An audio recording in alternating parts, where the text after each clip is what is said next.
Сәлем достар, менің арнама қош келдіңіздер. Бүгін өте дәмді, жұмсақ, нәзік балды тортты дайындаймыз. Бірінші 4 жұмыртқа мен 60 грамм қантты салып, 5 минут 4 скошты араластырамыз.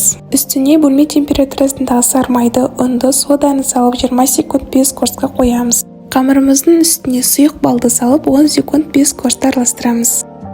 Біздің қамырымыз дайын, енді пергамент қағазымызды дөңгелек формаға келтіреміз. Ол үшін видеода көрсетілгендей жасаңыздар, немесе сіздерде бұндай форма болмаса, қарындашпен дөңгелек форманы сызып алсаңыздар болады.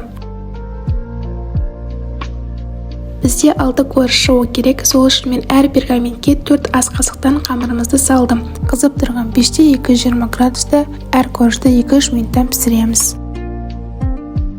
Соңғы ковшты қызартып пісіруіміз керек, себебі тортымыздың бетіне себуге қажет болады.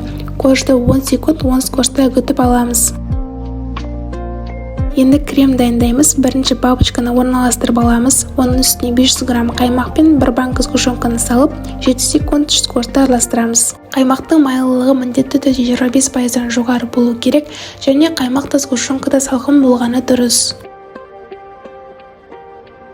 Енді крем мен тортымызды жинап, үгітілген ковшпен тортымыздың бетін әсемдейміз.